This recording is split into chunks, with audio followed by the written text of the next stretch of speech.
Hello friends, welcome to your channel the preparation. তোমাদের নিজেদের channel the প্রিপারেশনে তোমাদের সকলকে স্বাগত। আজকে আমরা গণিতের ছোট্ট একটু ক্লাস নিয়ে আলোচনা করব। আমি ভাবলাম এগুলোর থেকে সাধারণত যে দুটো পয়েন্ট প্রথমে আলোচনা করছি, এই দুটো পয়েন্টের মধ্যে একটা থেকে প্রশ্ন আসবে। যেমন এখানে আছে গণিত শিখনের উদ্দেশ্য, এখান থেকে একটা প্রশ্ন আসতেই পারে। এবং আরেকটা আছে কিন্তু এখান থেকে, সেটা হচ্ছে কি না এনসিএফ 2005 অনুসারে গণিত শিখনের উদ্দেশ্য। ওকে, আগেটা ছিল শিক্ষণ, এটা কি শিখন।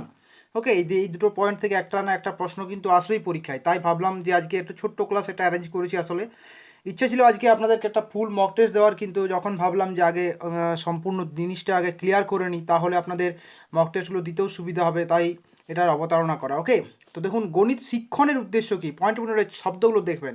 গণিত শিক্ষণের উদ্দেশ্য কী না টিচিং প্রসেসের যে মানে অবজেক্টিভ অফ ম্যাথামেটিক্যাল টিচিং, না mathematisation of the child thought process, অর্থাৎ শিশুর যে চিন্তা ভাবনার যে প্রক্রিয়া, সেই প্রক্রিয়াটার একটা গাণিতিক রূপদান করা। গাণিতিক রূপদান মানে কি, আমরা গণিত দেখবেন আমরা যুক্তি দিয়ে করি, অর্থাৎ তার চিন্তার মধ্যে যুক্তি থাকবে। এই যে জিনিসটা, এটা কিন্তু তার মধ্যে গড়ে তুলতে হবে। Children learn to enjoy mathematics, অর্থাৎ শিশুরা গণিত শিখবে কিন্তু আনন্দের সঙ্গে বা আনন্দের জন্য, অর্থাৎ টু এনজয়। এই ইংরেজি টার্মগুলো দিয়েছি এই কারণেই, কারণ আমি আবার গতকালকে আপনাদের বলেছিলাম, আজকেও বলছি যে স্পেশালি প্যাডাগজিক্যাল যেসব কোশ্চেন থাকবে, সেগুলো থেকে যদি আপনার বুঝতে অসুবিধা হয়, কাইন্ডলি একবার ইংলিশ ভার্সন যে কোশ্চেন থাকবে সেটা তো চোখ বুলিয়ে নেবেন, আপনার বুঝতে সুবিধা হবে। কারণ যেগুলোতে বুঝতে অসুবিধা হতে পারে, আমি সেগুলোতে আপনাদের ইংলিশ টার্মটা ইউজ করছি। ওকে, তাহলে দেখুন গণিত শিক্ষার উদ্দেশ্য হচ্ছে mathematisation of child thought process and children learn to enjoy mathematics, অর্থাৎ শিশুরা কিন্তু গণিতটা আনন্দের সঙ্গে শিখবে, এটাই হচ্ছে আসল জিনিস। অর্থাৎ শিশুর চিন্তা ভাবনার প্রক্রিয়ায় গাণিতিক রূপদান করা, তার মানে তার মধ্যে যুক্তি ভাব আসবে, লজিক্যাল থিঙ্কিং, এই জিনিসটা নিয়ে আসতে হবে কিন্তু তার মধ্যে। কারণ জ্ঞানিতিক যে কোনো জিনিস, গাণিতিক সমস্যা কিন্তু যুক্তি দ্বারা কিন্তু আমরা সলভ করি। ওকে, শিশুরা গণিত আনন্দের সঙ্গে উপভোগ করতে শিখবে। 2 নম্বর যে উদ্দেশ্যটা কি না making mathematics A part of children's life experience, অর্থাৎ গণিতকে শিক্ষার্থীর যে বাস্তব জীবন, শিক্ষার্থীর জীবনের যে বাস্তব অভিজ্ঞতার একটা অংশ করে তুলতে হবে। কিন্তু তার দৈনন্দিন জীবনে যা কিছু ঘটছে, তাদের মধ্যে কোথায় গণিত লুকিয়ে আছে কি নেই, সেই জিনিসগুলো তাদেরকে আমরা কিন্তু বোঝাবো। কিন্তু যেমন সিঁড়ি দিয়ে উঠছে হয়তো সে উপরে, তখন আমরা বলবো কয়টি ধাপ তুমি সিঁড়ি উপরে উঠেছো বলো, ক্লিয়ার। বা হয়তো সে ক্লাসের মধ্যে আছে, সে দেখছে কয়টি জানালা আছে, কটা দরজা আছে, এই যে কাউন্ট করতে শিখবে এই জিনিসগুলো, অর্থাৎ তার যে দৈনন্দিন জীবনের বাস্তব অভিজ্ঞতার যে অংশ, সেটা আমাদের গণিতকে কিন্তু করে তুলতে হবে। অর্থাৎ গণিতকে শিশুর দৈনন্দিন জীবনের বাস্তব অভিজ্ঞতার একটা অংশ করে তোলা। 3 নম্বর যে পয়েন্ট আছে সেটা কি না to develop logical thinking among the children, অর্থাৎ শিশুর মধ্যে একটি যুক্তিপূর্ণ চিন্তার বিকাশ ঘটানো, যেটা আমি প্রথমে আলোচনা করেছিলাম সেটাই আবার এটা এখানে আলাদা করে বলেছি। অর্থাৎ তার মধ্যে একটা লজিক অ্যান্ড থিঙ্কিং, তার মধ্যে যে চিলড্রেন আছে তাদের মধ্যে, শিশুদের মধ্যে একটা লজিক্যাল থিঙ্কিং বা যুক্তিপূর্ণ একটা চিন্তার কিন্তু বিকাশ ঘটবে। Children understand the basic structure of mathematics, অর্থাৎ গণিতের যে মূল কাঠামো বেসিক স্ট্রাকচার, সেটা কিন্তু সে বুঝতে শিখবে। আন্ডারস্ট্যান্ড মানে কি বলুন তো? আচ্ছা দেখুন, ইংরেজিতে দুটো শব্দ আছে, নো মানে কি বলুন তো, জানা, আর আন্ডারস্ট্যান্ড মানে কি বলুন তো, বোঝা। আমরা জানি অনেক কিছুই, কিন্তু আমরা বুঝি খুব কম কিন্তু, ক্লিয়ার। আন্ডারস্ট্যান্ড অর্থাৎ বুঝতে হবে, শুধু জানবে না, তারা কিন্তু বুঝতে শিখবে। অর্থাৎ children understand the basic structure of mathematics, অর্থাৎ গণিতের তারা যে বেসিক যে মূল কাঠামো, সেটা সম্পর্কে শিশুর একটা সম্যক একটা ধারণা হবে বা একটা সংক্রান্ত বোধ তৈরি হবে। এই বেসিক স্ট্রাকচারের মধ্যে কী কী থাকবে? অ্যারিথমেটিক থাকবে, অ্যালজেব্রা থাকবে, জিওমেট্রি থাকবে এবং ট্রাইগোনোমেট্রি থাকবে কিন্তু, ক্লিয়ার। অর্থাৎ পাটিগণিত, বীজগণিত, জ্যামিতি এবং ত্রিকোণমিতি, এই সম্পর্কে একটা তার ধারণা হবে। কিন্তু এখন ত্রিকোণমিতি মানে এই নয় যে সাইন থিটা কস থিটা, সেটা বলা যাবে না। আমরা শিশুদের মধ্যে সেই ধারণাটা নিয়ে আসবো কিন্তু। এবং এই যে জ্যামিতির অংশটা বলা হচ্ছে, জ্যামিতির অংশটা মানে কি, আমাদের আশেপাশে বিভিন্ন রকমের শেপ আছে। এই যে কলম দিয়ে শিশুরা লিখবে, সেটা কেমন দেখতে, বেলনাকার, কলমের যেখানে মুখটা সেই অংশটা যখন শঙ্কু আকৃতির, কেটে দিলে হয়ে যায়। এই যে জিনিসগুলো, এগুলো তারা বুঝতে শিখবে। হয়তো কেউ জ্যামিতি বক্স নিয়ে এসেছে, সেটা কেমন মানে সমকোণী চৌপলের মতো, কেউ হয়তো রাবার নিয়ে এসেছে, যেগুলো মানে রাবার মোছার জন্য, সেই রাবারটা কেমন দেখতে, আয়তক্ষণের মতো। এই যে শেপ, বিভিন্ন রকমের শেপ আছে। বা হয়তো কেউ হয়তো মানে টিফিনের পরে খেলাধুলার সময় মার্বেল খেলছে, এটা কেমন দেখতে, গোলকের মতো। এইসব শেপ, এগুলো তো একটা, এগুলো জিওমেট্রি একটা অংশ তো নাকি, সেই জিনিসগুলো শিশুদেরকে আমাদের কিন্তু বোঝাতে হবে। ওকে, তাহলে এগুলো হচ্ছে কিন্তু গণিত শিক্ষণের উদ্দেশ্য। পয়েন্ট টু বি নোটেড কী আছে বলুন তো? আমি আবারও বলছি, শিক্ষণ মানে টিচিং।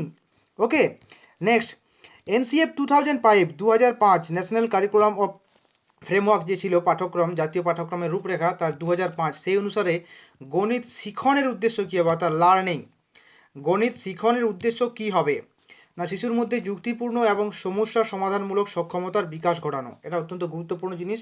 পরীক্ষায় যদি আসে আপনার এই 1 নম্বর পয়েন্টটা থেকে কি একটা প্রশ্ন আসবে কিন্তু, কারণ এই 1 নম্বর পয়েন্টটা থেকে আমি দেখলাম প্রায় 4টা থেকে 5টা স্টেট, মানে টেট যে হয়েছে, রাজস্থান, আপনার উত্তরাখণ্ড, ইউপি টেট, এই হিমাচল প্রদেশ, আসাম, ত্রিপুরা, কেরালা টেট, যা কিছু হয়েছে সেগুলোতে এই পয়েন্টটা, এই অংশটা কিন্তু বারবার তুলেছে কিন্তু, অর্থাৎ শিশুর মধ্যে একটা যুক্তিপূর্ণ এবং সমস্যা সমাধানমূলক সক্ষমতার বিকাশ ঘটানো। ওকে, গণিতকে শিশুর বাস্তব জীবনের অভিজ্ঞতার অংশ করে তোলা, যেটা আমরা আগেও বললাম সেটাই। শিশুর মধ্যে সংখ্যা সংক্রান্ত সক্ষমতা, সংখ্যা সংক্রান্ত সক্ষমতার মধ্যে কী থাকবে, যেমন পরিমাপ, সংখ্যার ধর্ম, তাদের সম্পাদন ইত্যাদির বিকাশ ঘটানো কিন্তু। এখন পরিমাপ করা তো আমরা জানি, আমরা পরিমাপ মানে সহজে আমাদের পরিমিতির অংশটা চলে আসে, কিন্তু সেখানে পরিমাপটা থেমে থাকবে না কিন্তু। পরিমিতির মধ্যেই পরিমাপটা থাকবে অবশ্যই, কিন্তু তার মধ্যেও আপনাকে হয়তো বলবে, একটা পরীক্ষায় হয়তো প্রশ্ন দিয়ে দিল যে একটা চৌবাচ্চার মধ্যে কিছু পরিমাণ জল আছে, একটা বালতি আছে, সেই বালতিটার আয়তন হচ্ছে হয়তো 5 লিটার, সাপোজ 5 লিটার।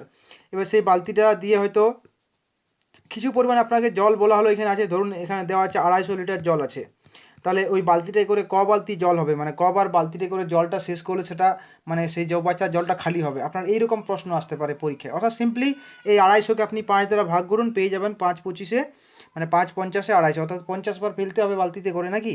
তো এই টাইপের অঙ্কগুলো, এই যে জিনিসগুলো অর্থাৎ পরিমাপ কিন্তু। এবং সংখ্যার ধর্ম বলতে কি বলুন তো, সংখ্যার ধর্ম বলতে আপনার যোগ বিয়োগ গুণ ভাগ, এই জিনিসগুলো সম্পর্কে শিক্ষার্থীদেরকে বা শিশুদেরকে জানানো। ওকে, সেই সঙ্গে শিশুকে প্যাটার্ন শনাক্তকরণ করা। প্যাটার্ন শনাক্তকরণ মানে জিনিসটা কি বলুন তো, না প্যাটার্ন শনাক্তকরণ করার ক্ষেত্রে দেখবেন আপনাদেরকে আমি আগামীকাল একটা অঙ্ক হয়তো দেবো, মানে একটা অঙ্ক না দিলে আপনারা সেটা বুঝতে পারবেন না, মানে সেগুলো আমাকে একটু প্যাটার্নটা সাজাতে হবে। সেই প্যাটার্নটা শনাক্ত করতে শিখবে, যে যেমন ধরুন আগে অলরেডি আমরা প্যাটার্ন করেছি তো, যে বিভিন্ন রকমের ছক থাকবে, যে এর মধ্যে যদি হয় তাহলে কী হবে। অনেক সময় দেখবেন আপনারা বিভিন্ন যারা কম্পিটিটিভ এক্সামের সঙ্গে পরিচিত আছেন, এই ধরনের থাকবে, এখানে একটা সংখ্যা, এখানে একটা সংখ্যা, এখানে থাকবে, এখানে সংখ্যাটা জিজ্ঞাসা চিহ্ন থাকবে, বের করতে হবে। তাদের একটা নির্দিষ্ট প্যাটার্ন কিন্তু কাজ করবে, সেই প্যাটার্নটা যেন শিশুকে শনাক্তকরণ করতে শেখানো। ক্লিয়ার? বিভিন্ন রকমের ম্যাথামেটিক্যাল কুইজ বা পাজল তারা শিক্ষার্থীরা বানাতে শিখবে এবং সেগুলো তারা সমাধান করতে শিখবে। এইসব যে বিষয়ের যে বাস্তব অভিজ্ঞতা, সেই বাস্তব অভিজ্ঞতা অর্জন করা তাকে আমাকে সুযোগ করে দিতে হবে কিন্তু। অর্থাৎ স্কুলে এলে যে তারাকে নামতা পড়াতে হবে, যোগ বিয়োগ শেখাতে হবে, সেটা নয়। তাদেরকে একটা সুযোগ করতে হবে, যে তারা যেন শেখার সুযোগটা পায়।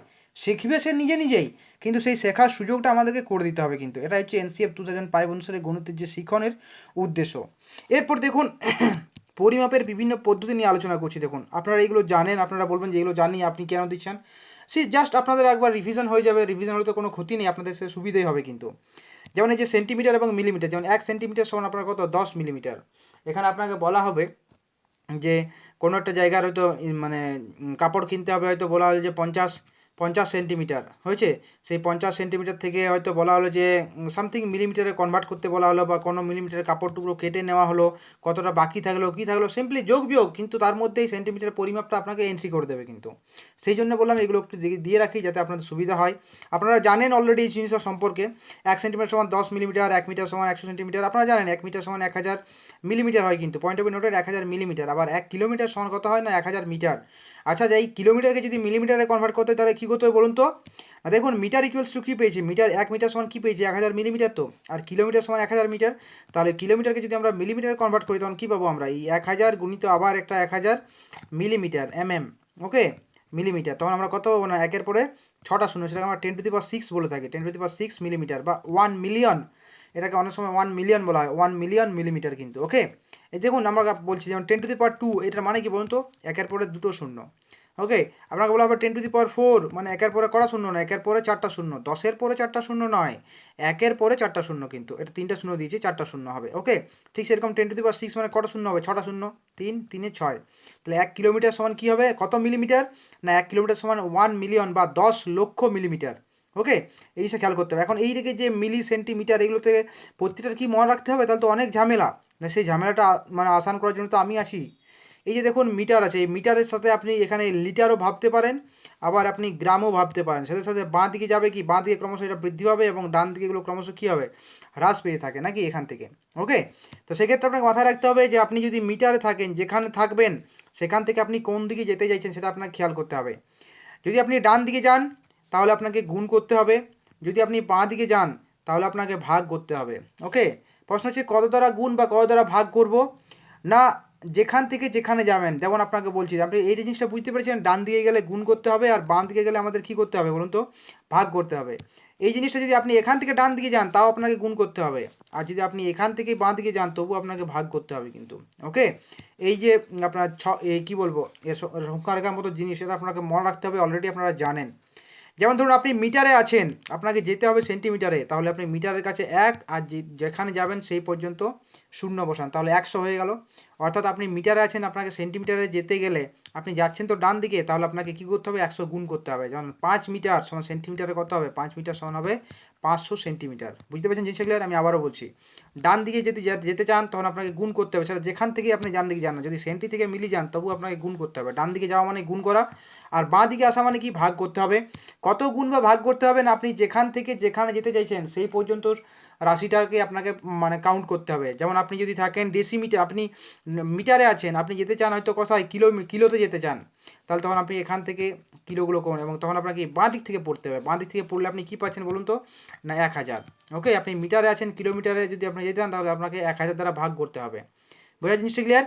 সব থেকে সোজা জিনিস বা সব থেকে আরও ভালো জিনিস, সেটা বুঝতে সুবিধা হবে আপনাকে, যে আপনি মিটারে আছেন, আপনাকে যেতে হবে কিলোমিটারে, তখন আপনি এখানেও 1 দিতে পারেন, এখানে মিটার পর্যন্ত 0 দিলেন, আর যেহেতু আপনি বাঁ দিকে আসছেন তখন কী করবেন, সেটা ভাগ করবো। তাহলে এবার বুঝতে পারলেন যে 1000 হলো, এটা তাহলে আর আপনাকে উল্টোতে হবে না। ক্লিয়ার? ঠিক একই রকমভাবে আপনি হয়তো আছেন হেক্টোমিটারে, আপনাকে বলা হলো, কারণ আমরা naturally kilometre, metre, centimetre, millimetre এগুলো নিয়ে বেশিরভাগ কাজ করি, কিন্তু এই হেক্টোমিটার, ডেকামিটার আর ডেসিমিটার এগুলো নিয়ে খুব একটা কাজ করি না, কিন্তু পরীক্ষকরা আমাদেরকে বিভ্রান্ত করার জন্য এখান থেকে অঙ্ক দিতে পারে। আপনাকে সিম্পলি বলা হবে যে 5 হেক্টোমিটার আছে, তো 5 হেক্টোমিটার সমান কত মিটার, আপনাকে বলা হবে যে 5 হেক্টোমিটার একটা কাপড় আছে, অর্থাৎ সেই কাপড়টা যদি সেন্টিমিটারে করা হয় তাহলে কত সেন্টিমিটার হবে না, 5, এখানে 5 লিখুন, আপনি সেই সেন্টিমিটার পর্যন্ত শূন্য নিয়ে যান না, তবু হবে কিন্তু, একই জিনিস বোঝাবে। ক্লিয়ার? অর্থাৎ 50,000 সেন্টিমিটার হবে কিন্তু। কিন্তু যদি বলা হয় যে না 5 হেক্টোমিটার আছে, আমাকে মিটারে যেতে হবে, তখন কী হবে না 500 মিটার হবে তখন কিন্তু। ওকে, তো 5 হেক্টোমিটার সমান কী হবে না 500 মিটার হবে কিন্তু। বোঝা জিনিস ক্লিয়ার? তাহলে এই যে জিনিসগুলো কিন্তু আপনাকে খেয়াল করতে হবে কিন্তু। আশা করি বোঝাতে পেরেছি। আমি আবারও বলছি, এই জিনিসটা মিটার বাদ দিয়ে আপনার গ্রাম, লিটার যাই থাক না কেন সব ক্ষেত্রে অ্যাপ্লিকেবল কিন্তু। আমি আবারও বলছি, দেখুন, আপনি যদি ডান দিকে যেতে চান আপনাকে গুণ করতে হবে, বাঁ দিকে যেতে চাইলে আপনাকে কী করতে হবে, ভাগ করতে হবে, যদি আপনি 100 1000 দ্বারা ভাগ করতে চান। আর যদি আপনি ডাইরেক্ট বোঝাতে চান, এই পারে আমি আসছি, দেখুন সেকেন্ড ফেজে কিন্তু আমি প্রথমে আপনাদের গুণ ভাগ বোঝালাম। আপনি যদি ডাইরেক্ট বোঝাতে চান, বসাতে চান, যেমন আপনাকে বলা হলো যে 10 কি মানে আপনার 7 কিলোমিটার সমান কত সেন্টিমিটার, না 7 কিলোমিটার 7 লিখে দাও, কত সেন্টিমিটার, না এখান থেকে এবার সেন্টিমিটার পর্যন্ত শূন্য বসিয়ে দাও, কত পেলাম আমরা, 7 লক্ষ সেন্টিমিটার হবে কিন্তু। ওকে, এবার যদি বলা হয় যে আপনাকে 7 সেন্টিমিটার সমান কত মিলিমিটার, মানে কত কিলোমিটার হবে, না তখন আপনাকে খেয়াল করতে হবে যে 7 এখানে লিখে আমাকে এখানে কি পর্যন্ত কী করতে হবে, এগুলোতে আমাকে শূন্য বসাতে হবে এবং এখানে একটা দশমিক হবে, তখন কিন্তু কী হবে বলুন তো, দশমিক হবে। বাঁ দিকে দশমিক হবে, ক্লিয়ার হয়েছে? ডান দিকে গেলে ডান দিকে তো গুণ হয়, ভাগ করতে গেলে তখন দশমিক হবে, তখন এত মানে কিলোমিটার হবে সেটা কিন্তু। ওকে, কিলোমিটার যেতে গেলে। আশা করি বোঝাতে পেরেছি জিনিসটা ক্লিয়ার? আমি আবার এবার রিপিট করছি একটা উদাহরণ দিয়ে। আপনাকে বলা হলো যে 5 ডেসিমিটার সমান কত হেক্টোমিটার, অর্থাৎ 5 ডেসিমিটার সমান কত হেক্টোমিটার, না হেক্টো পর্যন্ত এসে বাকিটা এখানে দশমিক দিলাম, তাহলে 0.0005 হেক্টোমিটার। তাহলে 5 ডেসিমিটার ইকুয়ালস টু কী হবে না 0.0005 হেক্টোমিটার। আপনি বাঁ দিকে আসছেন তো নাকি, তখন হবে কি বলুন তো, হেক্টোমিটার। ক্লিয়ার জিনিসটা হচ্ছে, বোঝা জিনিস ক্লিয়ার? তাহলে আপনাকে এইভাবেও করতে পারেন, অর্থাৎ আপনি 10, 100, 1000 দ্বারা গুণও করতে পারেন বা ভাগ করতে পারেন, আবার ডিরেক্টলি এই সংখ্যা রেখাটাতে যদি আপনি বসিয়ে দেন তাহলে সরাসরি আপনি সেই অংশটা পেয়ে যাবেন কিন্তু। ওকে, এরপর আপনাকে বলা হবে সিম্পলি যে হয়তো যে 5 ডেকামিটার কাপড় আছে, সেই 5 ডেকামিটার কাপড় থেকে 5 ডেকামিটার কাপড় আছে, হয়েছে? ক্লিয়ার? সেই 5 ডেকামিটার কাপড় থেকে যদি আমরা 2 মিটারের করে কাপড় কেটে নিই তাহলে ক টুকরো পাওয়া যাবে, তবে 5 ডেকামিটার 2 মিটার, মিটার কনভার্ট করতে হবে, অর্থাৎ 5 ডেকামিটার সমান কত মিটার, 50 মিটার। ক মিটার করে কাপড় কাটবো আমরা, 2 মিটার করে কাপড় কাটবো, তাহলে 50 মিটার কাপড় থেকে যদি 2 মিটার করে কাপড় কাটি তাহলে কটা টুকরো পাবো, সিম্পলি ভাগ করে দেবো, কত পাবো আমরা, 25টি টুকরো পাবো কিন্তু। বুঝতে পারছেন? এই রকমের ম্যাথামেটিক্যাল প্রবলেম আপনার মানে আমার মনে হয় পরীক্ষায় আসতে পারে, কারণ যেভাবে সিলেবাস দিয়েছে এই ধরনের মানে ম্যাথামেটিক্যাল প্রবলেমই দেওয়ার কথা। ওকে, নেক্সট দেখুন যে জিনিসগুলো আলোচনা করবো, এগুলো আপনারা জানেন, কারণ আপনারা কম বেশি সকলেই পরিচিত আছেন বাস্তব অভিজ্ঞতার সঙ্গে। ধান ক্রয় বিক্রয় অনেকের ক্ষেত্রে মানে আপনারা দেখেছেন 1 কুইন্টাল মানে 100 কেজি হয়, 1 টন মানে 10 কুইন্টাল, 10 কুইন্টাল অর্থাৎ 1000 কেজি, অর্থাৎ 1 টন বললে কি বোঝায় 1000 কেজি বোঝায়। কেজি মানে কিগ্রা, একই জিনিস। 1 মেট্রিক টন মানে কি না 10 টন, আর 10 টন মানে হচ্ছে 100 কুইন্টাল, অর্থাৎ 1 মেট্রিক টন যদি বলা হয় তখন সেটা হবে কিন্তু 100 কুইন্টাল, এবং সেটা কেজিতে করলে হবে 10,000 কেজি। তাহলে মেট্রিক টন এবং টন দুটো কিন্তু আলাদা জিনিস, এটা খেয়াল করে দেখবেন। 1 টন মানে 10 কুইন্টাল এবং 1 মেট্রিক টন সমান হচ্ছে 100 কুইন্টাল। ওকে, এরপর দেখছি আসুন আমি আমাদের আয়তনের ক্ষেত্রে, আয়তনের পরিমাণের ক্ষেত্রে এসেছি। 1 ঘন সেন্টিমিটার, 1 ঘন সেন্টিমিটার আমরা সিসি বলি বা কিউবিক সেন্টিমিটার বলে থাকি বা সেমি কিউ বলি, এটা অর মানে সেই বা বাংলায় বা লিখলে যেটা হয় সেই জিনিসটা, অরটাকে আলাদা কিছু ভেবে নেবেন না এখানে যে সিসি অর একই জিনিস থাকবে নাকি, না। 1 ঘন সেমি বা 1 সিসি বলা হয় কিউবিক সেন্টিমিটার, 1 সিসি মানে হচ্ছে 1 ml কিন্তু, অর্থাৎ কোনো একটা পাত্রে যদি জলের আয়তন যদি 700 সিসি হয়, 700 সিসি মানে কি না 700 ml, তো এই জিনিসটা হচ্ছে 700 ml, বোঝা যাচ্ছে জিনিসটা। আর 1 লিটার মানে কত ml, না 1 লিটার সমান 1000 ml হয়, আর 1000 ml তো 1000 সিসি বা 1000 সেমি কিউ। ওকে, 1 ঘন ডেসিমিটার যদি বলা হয়, 1 ঘন ডেসিমিটার মানে হচ্ছে 1 লিটার। খেয়াল করে দেখুন এটাকে মিটার বলা হয়েছে, এখানে মিটার এসেছে, অর্থাৎ 1 ঘন ডেসিমিটার, 1 ঘন ডেসিমিটার। ওকে, ডেসিমিটার কিউ সমান কী হবে না 1 লিটার। তাহলে যদি বলা হয় যে 1 লিটার সমান কত ঘন ডেসিমিটার, না 1 ঘন ডেসিমিটার, এবং ওটাকেই বোঝাবে 1000 ঘন সেন্টিমিটার কিন্তু। ওকে, তাহলে 1 ঘন মিটার যদি বলা হয়, 1 ঘন মিটার সমান কত লিটার হবে, না 1000 লিটার হবে। 1000 লিটার মানে 1000 ঘন ডেসিমিটার হবে। এবং কত ঘন সেন্টিমিটার হবে 10 টু দি, এটা দেখুন শুধু 6 হবে না, এখানে জিনিসটা এই দুটো জিনিস একটু মিস্টেক হয়েছে। এটা অ্যাকচুয়ালি সুপারস্ক্রিপ্টে হবে কিন্তু, অর্থাৎ এটা অ্যাকচুয়ালি হবে 10 টু দি পাওয়ার 6 ঘন সেন্টিমিটার, এটা হবে 10 টু দি পাওয়ার 6 মিলিলিটার কিন্তু। ওকে, ml হবে কিন্তু, এটা খেয়াল করবেন। আমি আবার বলছি এগুলো কিন্তু 106 নয়, এগুলো 106 নয় কিন্তু। ওকে, এগুলো হচ্ছে 10 টু দি পাওয়ার 6 কিন্তু। এই জিনিসটা আপনার কাজে করবে কোথায়, আপনাকে বলা হলো যে একটা চৌবাচ্চা যার একটা চৌবাচ্চা যার বিভিন্ন যে মাত্রাটা, সেই মাত্রাটা হচ্ছে 2 metre by 3 metre by 6 metre বলা হলো, তাহলে তাতে কত লিটার জল ধরবেন, তো আপনি গুণ কত হবেন, 6 3 6 18, 18 দুগুণে 36 মিটার কিউ, তো 1 মিটার কিউ মানে কত লিটার, 1000 লিটার, তাহলে 1 মিটার 36 গুণিত 1000 লিটার, তখন আপনি কত পাচ্ছেন 36,000 লিটার কিন্তু পাচ্ছেন। বুঝতে পেরেছেন জিনিসটা ক্লিয়ার? তাহলে 1 ঘন মিটার মানে হচ্ছে 1000 লিটার, 1000 লিটার সেন্টিমিটার করলে হবে 10 টু দি পাওয়ার 6, ml করলেও 10 টু দি পাওয়ার 6 হবে কিন্তু। আর ঘন ডেসিমিটার যদি করা হয় তখন সেটা তো লিটারের সঙ্গে একই জিনিসটা হবে কিন্তু। ওকে, এগুলো আপনার যেরকম ম্যাথামেটিক্যাল প্রবলেম হবে আপনাকে সেইভাবে কিন্তু এগোতে হবে। যেমন 1 ডজন, 1 ডজন মানে 12টি হয়, 1 গ্রোস, 1 গ্রোস মানে হচ্ছে 12 ডজন মানে 144টি হয় কিন্তু। আর 1 স্কোর বলতে 20টা বোঝায়, 1 গন্ডা মানে কটা বোঝায়, 4টা বোঝায়। এগুলো অনেক তো পুরনো পদ্ধতি, গন্ডার কড়া গন্ডা যে হিসাব, সেগুলো পুরনো পদ্ধতি, কিন্তু আপনাদের ম্যাথামেটিক্যাল প্রবলেমে দিয়ে দিলে দিতেও পারে কিন্তু, তাই আপনাদেরকে আমি এগুলো আগাম জানিয়ে রাখছি যে আপনারা কনসেপ্টটা ক্লিয়ার করুন, তাহলে আপনাদের সেক্ষেত্রে বিভিন্ন রকমের যে মানে যোগ বিয়োগ গুণ ভাগ সেটা করতে আপনার সুবিধা হবে কিন্তু। ওকে, খেয়াল করে দেখবেন 1 গ্রোস মানে কত ডজন, না 12 ডজন, অর্থাৎ 144টি। 1 গ্রোস বলতে বোঝায় 144টি, এবং 1 স্কোর বলতে বোঝায় 20টি, এটা আপনাকে কিন্তু বুঝতে হবে। ওকে, নেক্সট আমাদের কি আছে দেখা যাক, না নেক্সট আছে দেখুন ফুট ইঞ্চি, এদের পরিমাপ করা আছে কিন্তু এখানে। ওকে, কী কী আছে দেখা যাক, না 1 ফুট মানে 12 ইঞ্চি হয়, সেটাকে মিটারে করলে 0.3048 মিটার হবে, সেন্টিমিটারে করলে 30.48 সেন্টিমিটার হবে কিন্তু। অর্থাৎ 1 ফুট সমান কত সেন্টিমিটার, না 30.48 সেন্টিমিটার। 1 ইঞ্চি সমান কত সেন্টিমিটার, না 2.54 সেন্টিমিটার। এগুলো কিন্তু মনে রাখবেন, এগুলো থেকে আপনার সিম্পলি অঙ্ক আসবে যে ফুট ইঞ্চিতে আছে সেটাকে সেন্টিমিটারে কনভার্ট করো, সেন্টিমিটারে সেটাকে ইঞ্চিতে কনভার্ট করো, তখন আপনি খেয়াল করতে হবে 1 ইঞ্চি সমান 2.54 সেন্টিমিটার। অর্থাৎ যদি বলা হয় যে 3 সেন্টিমিটার মানে কত ইঞ্চি, 3 ইঞ্চি, 3 ইঞ্চি বলা হলো, 3 ইঞ্চি তখন কত সেন্টিমিটার, না 3 গুণিত 2.54 সেন্টিমিটার।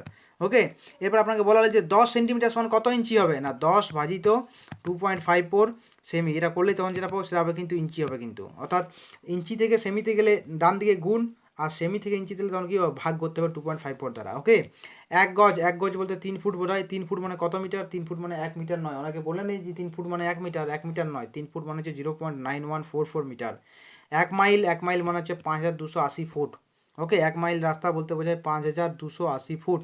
1 পাউন্ড, 1 পাউন্ড মানে হচ্ছে 453.6 গ্রাম, এবং 1 কেজি সমান হচ্ছে 2.2 পাউন্ড। 2.2 পাউন্ড 1 কেজি হয়ে থাকে, এবং 1 পাউন্ড সমান 453.6 গ্রাম। এগুলো কনভার্সন আপনার কাজে লাগবে কিন্তু ম্যাথামেটিক্যাল প্রবলেমের ক্ষেত্রে। নেক্সট আমরা যে জিনিসটা নিয়ে আলোচনা করবো সেটা হচ্ছে কিন্তু ঘড়ি, অত্যন্ত গুরুত্বপূর্ণ একটা জিনিস। আমরা সময়, আমাদের দেখবে টাইম, আমাদের সিলেবাসে কিন্তু সময় আছে, তো ঘড়ি নিয়ে আমরা আলোচনা করব। ঘড়ির ক্ষেত্রে কি না, ঘড়ির যে ঘন্টার কাঁটা এবং মিনিটের কাঁটা প্রতি ঘন্টায় কবার উপরিপূর্য হয়, একবার উপরে, একে অপরের উপরিতলে উপরিপূর্য হয় একবার, অর্থাৎ প্রত্যেক ঘন্টায় 1 ঘন্টায় একবার উপরিপূর্য হবে কিন্তু। এবং ঘড়ির কাঁটা দুটি প্রতি 1 ঘন্টা 5.5 অন্তর পরিপূর্য হয় কিন্তু, অর্থাৎ প্রতি 1 ঘন্টা 5.5 অন্তর পরিপূর্য হয়। এগুলো স্ট্যাটিক জিকের মতো অংশ হিসেবে দিতে পারে কিন্তু। ওকে, আচ্ছা অ্যালার্ম ঘড়িতে কটা কাঁটা থাকে? এমনি নর্মাল ঘড়িতে কটা কাঁটা থাকে বলুন তো? 3টে কাঁটা থাকে, ঘন্টা, মিনিট এবং সেকেন্ড। অ্যালার্ম ঘড়িতে কটা কাঁটা থাকে? 4টে কাঁটা থাকে। একটা সেই অ্যালার্ম দেওয়ার কাঁটা থাকে, সেটা আলাদা হবে নাকি। ঘড়ির দুটি কাঁটা প্রতি 12 ঘন্টায় কবার উপরিপূর্য হয়? না 11 বার উপরিপূর্য হয় প্রতি 12 ঘন্টায়।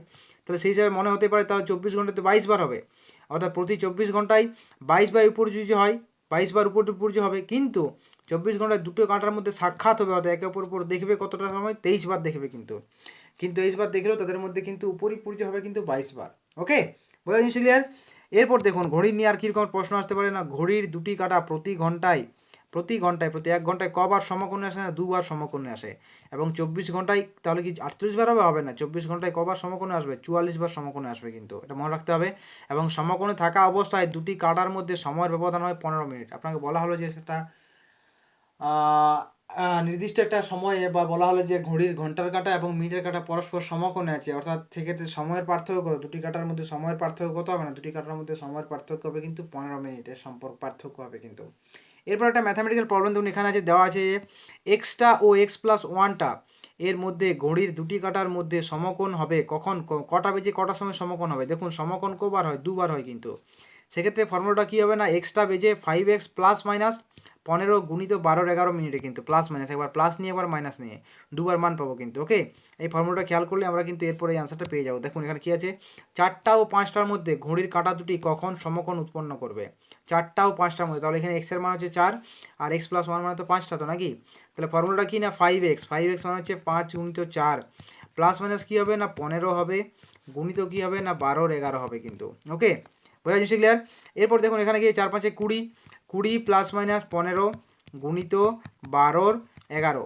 এখন দেখুন যদি এটা মাইনাসটা নিই, মাইনাস নিলে 5 হবে, অর্থাৎ 5 গুণিত 12-11, 5 গুণিত 12-11 মানে হচ্ছে তোমার কি বলুন তো? 5 60-এর 11, 60-এর 11 যদি আমরা 60-এর 11কে যদি পূর্ণ করি তখন হবে 5 11 55, অর্থাৎ 5 পূর্ণ 5-এর 11, অর্থাৎ 4টা বেজে, যেহেতু ছোটো 4টা আছে এক্সট্রা বেজে বলেছে তো, 4টা বেজে 5 পূর্ণ 5-এর 11 মিনিট। এখানে আছে কি 4টা বেজে 5 পূর্ণ 5-এর 11 মিনিট নেই, তাহলে মাইনাসটা নেওয়া যাবে না, তখন আমরা কোনটা নেব? প্লাসটা নেব। প্লাসটা নিলে কত হবে? এটার মানটা বলতো 4 5 20, 20 আর 15 কত হবে? 35, অর্থাৎ 35 গুণিত 12-11। এই 35 গুণিত 12কে যদি আপনি গুণ করবেন, গুণ করে 11 দ্বারা ভাগ করলেই তখন আপনারা কিন্তু অপশন সি আনসার হবে। দেখুন এক্সট্রা বেজে বলেছে, এক্সট্রা বেজে মানে 4টা বেজেই হবে, এবং এটার আপনি মানে কী বলবো, এটাকে যদি আপনি মিশ্র ভগ্নাংশে পরিণত করেন তখন পাবেন 38 পূর্ণ 2-11 মিনিট। ক্যালকুলেশন করে দেখে নেবেন, আপনি যখনই আপনি পূর্ণ সংখ্যায় কনভার্ট করবেন তখন আপনি 38 পূর্ণ 2-11 মিনিট পেয়ে যাবেন কিন্তু। অর্থাৎ দুটি কাঁটার মধ্যে কখন সমকোণ হবে না হবে সেটা আমরা কিন্তু এই ফর্মুলার সাহায্যে পেয়ে যেতে পারি কিন্তু। এইগুলো এই জিনিসগুলো দেখুন, এগুলো কিন্তু আপনাকে জেনে রাখতে হবে, কারণ পরীক্ষায় বাই চান্স দিয়ে দিলে তখন কিন্তু অসুবিধার সৃষ্টি হবে কিন্তু, তাই আপনাদেরকে এগুলো জানিয়ে রাখছি। নেক্সট, ঘড়ির দুটি কাঁটার মধ্যে কোণের পরিমাণ, অর্থাৎ একটা নির্দিষ্ট সময় বাজছে, সেই সময় দুটি কাঁটার মধ্যে কোণের পরিমাণ কত হবে? কী করে বের করবো? না 30 গুণিত ঘন্টার কাঁটা মাইনাস মিনিটের কাঁটা বাই 5, এটা কিন্তু অ্যাকচুয়ালি মিনিট বাই 5 এই রকমের হবে, এবং এটা হবে মিনিট বাই 2 অ্যাকচুয়ালি, ওই জন্য অবলিক দিয়ে দিচ্ছি, আশা করি বুঝতে কোনো অসুবিধা হবে না আপনাদের নাকি।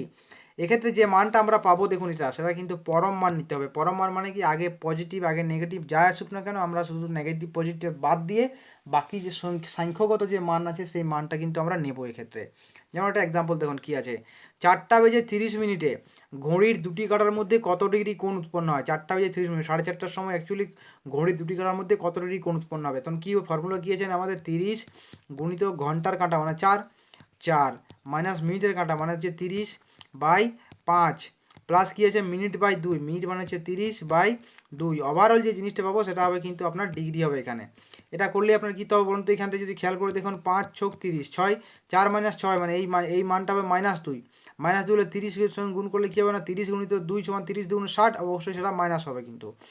প্লাস মাইনাস কী হবে? প্লাস কী হবে এটা বলুন তো? এখানে 30/2 আছে তো, 30/2 মানে কী বলুন তো? 15, 15 তো -60 থেকে 15 করলে তখন সেটা পেয়ে যাবো -45, অর্থাৎ দুটো কোণের মধ্যে কোণ কত কোণ উৎপন্ন করবে? না 45 ডিগ্রি কোণ উৎপন্ন করবে। বললাম না মাইনাসটা বাদ দিতে হবে, পরম মান নিতে হবে, আর সঠিক উত্তর হবে কিন্তু আমাদের অপশন বি। এইভাবে আপনারা কিন্তু এই ম্যাথামেটিক্যাল ফর্মুলাগুলোর সাহায্যে সহজেই আপনারা পরীক্ষা হলে কিন্তু অঙ্কগুলো করতে পারবেন। এখন প্রশ্ন হচ্ছে এই ম্যাথামেটিক্যাল ফর্মুলাগুলো এই সময় মনে রাখার উদ্দেশ্য মানে কীভাবে, উপায় কীভাবে মনে রাখবো আমরা? না খাতায় লিখুন, 3টে মাত্র তো সূত্র আছে, 3টে সূত্র বারবার খাতায় লিখুন, অটোমেটিক মনে থেকে যাবে কিন্তু। ওকে, নেক্সট আমাদের কী দেখুন তো, ঘড়ির বিপরীতে রাখা আয়নায় সময় কোনোটা ঘড়ির বিপরীত দিকে আয়না আছে, সেই আয়নাটার সময় কত হবে না 11:60 বিযুক্ত সময়, অর্থাৎ 11:60 থেকে সেই সময়টাকে আমাদের বিয়োগ দিতে হবে। যেমন একটা অঙ্ক দেখুন এখানে আছে, একটি ঘড়িতে 4:15 বাজে, হয়েছে ঘড়ির বিপরীত দিকে রাখা আয়নার প্রতিবিম্বে কটা দেখা যাবে। অর্থাৎ এমনিতে ঘড়ির প্রকৃত সময় কত 4:15, তাহলে ঘড়ি আয়নাতে যে প্রতিবিম্ব দেখবে সেই প্রতিবিম্বের সময়টা কত হবে, প্রতিবিম্বে যে ঘড়িটা আছে সেটার পরিপ্রেক্ষিতে আপনি যেখান থেকে দেখছেন সেভাবে তা কত হবে না, সেটার ক্ষেত্রে কী হবে না 11:60 থেকে আমরা 4:15 কিন্তু বাদ দেবো, বিয়োগ করলে আমরা কী পাবো এখান থেকে পাবো 45 পাবো, কিন্তু পাবো তো, কোনো কিছু হাতে আছে কোনো আছে নেই, 4 আছে 11 পাবো কত পাবো না 7টা, অর্থাৎ 7:45 আমরা কিন্তু মানে ঘড়িতে ওই সময়টা দিতে পারবো 7:45, তাই অপশন বি হয়েছে সঠিক উত্তর। বুঝতে পেরেছেন? এবার আপনাকে হয়তো আয়নায় সময়টা দেওয়া আছে, যে আয়নায় একটা ঘড়িতে বাজছে, হয়তো সাপোজ আপনাকে বলা হলো যে 9:15 বাজছে, কিন্তু আয়নাতে দেখতে পাচ্ছি, তাহলে প্রকৃত সময় কত, তখনও কিন্তু আপনাকে এই 11:60 থেকে কিন্তু এগুলো বিয়োগ করতে হবে, বিয়োগ করলে 15 থেকে 60 এখানে কত পাবেন আপনি 45 পাবেন, হয়েছে, এবং এখান থেকে 9 11 দুটো, অর্থাৎ 2:45 তখন বাজছে কিন্তু। ক্লিয়ার, বোঝা জিনিস ক্লিয়ার?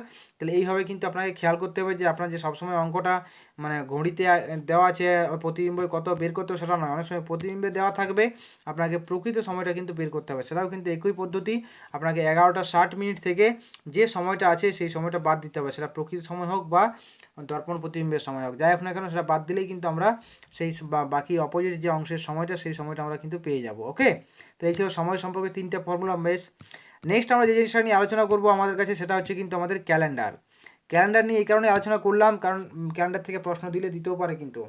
দিন সংখ্যাকে, পার্টিকুলার কোনো দিন সংখ্যাকে যদি আমরা 7 দিয়ে ভাগ করি, সে ভাগ করলে যেটা ভাগশেষ থাকে সেটাকে ভাগশেষটাকে আমরা বলে থাকি কিন্তু অড ডে বলে থাকি। যেমন সাধারণ বছর যেগুলোতে লিপিয়ার হয় না সেগুলোতে অড ডে হয় কিন্তু একটি, কেন বলুন তো, কারণ 365 দিনই তো এক বছর, 365 দিনে তাকে যদি আমরা 7 দিয়ে ভাগ করি, 5 7 35, 1 15, 7 2 14, কত বাকি থাকলো এক বাকি থাকলো, তাই বললাম না যেটা ভাগশেষ থাকে সেটাই তো অড ডে, তাই সাধারণ বছরে অড ডে হচ্ছে একটি, আর লিপ ইয়ার যদি হয় বা অধিবর্ষ হলে তার অড ডে হচ্ছে কিন্তু দুটি। কোনোটা সময় মানে সাল অধিবর্ষ কিনা বা লিপ ইয়ার কিনা কী করে বুঝবেন, সাধারণত সালটাকে 4 দ্বারা ভাগ করবেন, যদি ভাগ করলে সেটা মিলে যায় তখন সেটা হবে লিপ ইয়ার বা অধিবর্ষ জীবন, মানে অধিবর্ষ বছর। ওকে, এবং যদি না মিলে তখন সেটা হবে সাধারণ বছর কিন্তু। এরপর আপনাকে বলছি, ধরুন কোনো একটা সালের শেষে এরকম দুটো শূন্য আছে, যদি দুটো শূন্য থাকে সেক্ষেত্রে সেই সালটাকে কিন্তু আমাদেরকে 400 দ্বারা ভাগ করতে হবে, যদি 400 দ্বারা ভাগ করলে মিলে যায় তবেই সেটা হবে লিপ ইয়ার, আদারওয়াইজ লিপ ইয়ার হবে না কিন্তু। এই 100 বছরে অড ডে, এখানে বছর বলতে সাধারণ বছরের কথা বলা হয়েছে, 100 বছরে অড ডের সংখ্যা হবে কটা 5টি, 200 বছরে অড ডের সংখ্যা 3টি, 300 বছরে অড ডের সংখ্যা 1টি, 400 বা তার গুণিতক বছরে অড ডের সংখ্যা হবে 0টা কিন্তু। যদি কেউ 400 বা যদি তার গুণিতক বছর হয় তখন তার অড ডে কত বলুন তো 0টি হবে কিন্তু। ওকে, দেখুন সাধারণ বছরে 1 জানুয়ারি যে বার হয় 31 ডিসেম্বর একই বার হয় কিন্তু, অর্থাৎ 1 জানুয়ারি যদি সোমবার হয়ে থাকে তাহলে সেই বছরের, যদি সাধারণ বছর হয় লিপ ইয়ার না হয় তাহলে সেই বছরের আপনার 31 ডিসেম্বরও হবে কিন্তু সোমবারই হবে কিন্তু, 1 জানুয়ারি সোমবার হলে 31 ডিসেম্বরও সোমবার হবে কিন্তু, অর্থাৎ পরের বছর যে 1 জানুয়ারি সেটা কিন্তু ঠিক তার একদিন পরে হবে। অর্থাৎ আপনাকে বলা হলো সিম্পলি যে 2013 সালের 1 জানুয়ারি যদি আপনার শুক্রবার হয় তাহলে 2014 সালের 1 জানুয়ারি কত সাল হবে কিন্তু, তাহলে 2013 সালের যখনই আমরা পেয়েছি মানে 1 জানুয়ারি হচ্ছে বুধবার হয়তো, তাহলে তখন আপনার সেই 31 ডিসেম্বরটা হবে সেটা কি 2013 সালটা যেহেতু লিপ ইয়ার নয় তা সেক্ষেত্রে 31 ডিসেম্বর হবে বুধবার, তাহলে তার পরের দিনটা অর্থাৎ বৃহস্পতিবার হবে কিন্তু 2014 সালের 1 জানুয়ারি, এটা আপনাকে খেয়াল করতে হবে। ওকে, লিপ ইয়ারে সাধারণত 1 জানুয়ারি যে বার হয় 31 ডিসেম্বর তার একদিন পরে হয় কিন্তু, যদি লিপ ইয়ার হয়ে থাকে যেমন 2012 সেটা তো লিপ ইয়ার, সেক্ষেত্রে যদি আপনার 1 জানুয়ারি যদি সোমবার হয়ে থাকে তাহলে আপনার 31 ডিসেম্বর হবে মঙ্গলবার কিন্তু, ঠিক একদিন পরে হবে, এবং তারপরের বছর অর্থাৎ 2013 সালে সেক্ষেত্রে 2013 সালের 1 জানুয়ারি যে দিনটা সেই দিনটা হবে কিন্তু ঠিক তারও একদিন পরে হবে কিন্তু, অর্থাৎ সোম মঙ্গল না হয় সেটা তখন হয়ে যাবে বুধবারে কিন্তু হবে কিন্তু। বোঝা গেছে? অর্থাৎ দেখুন আপনাকে বলা হলো যে 2012 সালে 1 জানুয়ারির হচ্ছে সোমবার অর্থাৎ মানডে। ওকে, আপনাকে বলা হবে যে 2013 সালের মানে 1 জানুয়ারির বার সংখ্যা কী বার হবে কিন্তু। তো দেখুন 2012 সালের 1 জানুয়ারি যখন মানডে হচ্ছে তখন সেই দেশের 31 ডিসেম্বর হবে কি বলুন তো, না টুইসডে হবে কিন্তু। কেন টুইসডে হবে? কারণ 2012 একটা লিপ ইয়ার, তো সাধারণ বছর হলে যেমনকার তেমনই হয় কিন্তু লিপ ইয়ার হলে তো একদিন বেড়ে যায় নাকি, তাই সেক্ষেত্রে কী হবে না সেটা হবে কিন্তু টুইসডে হবে কিন্তু, 31 ডিসেম্বর টুইসডে হবে। তাহলে পরের বছর অর্থাৎ 2013 সালের যে 1 জানুয়ারি সেটা হবে কিন্তু থার্সডে বা বৃহস্পতিবার হবে কিন্তু। বুঝতে পারলেন জিনিসটা ক্লিয়ার? বোঝা গেছে তো? নেক্সট 10 নম্বর পয়েন্ট আমাদের কী আছে, সাধারণ বছরে কী হয় না, সাধারণ বছরে পয়লা জানুয়ারি যে বার থাকে সেই বার থাকে কটি বলুন তো? পয়লা জানুয়ারি যদি আপনার পয়লা জানুয়ারি থাকে সোমবার, তাহলে সেই বার থাকবে 53টি। পয়লা জানুয়ারি যদি শুক্রবার থাকে, তখন সেই বার সংখ্যা হবে কিন্তু 53টা, এবং অন্যান্য বারগুলো থাকবে কিন্তু 52টা করে। অর্থাৎ শুধুমাত্র সেই বারটা, যে বারটা পয়লা জানুয়ারি হবে সেই বারটাই থাকবে 53 বার করে, বাকি সবগুলো থাকবে কিন্তু আপনার 52টি করে। আর যদি লিপ ইয়ার হয়ে থাকে, লিপ ইয়ার হলে পয়লা এবং 2রা জানুয়ারি যে বার হয়, পয়লা এবং 2রা জানুয়ারি, সেগুলো হবে আপনার 53টি করে, এবং বাকি সবগুলো হবে কিন্তু 52টি করে কিন্তু। ওকে, লিপ ইয়ার যদি হয়ে থাকে। এরপর দেখুন 12 নম্বর প্রশ্নে,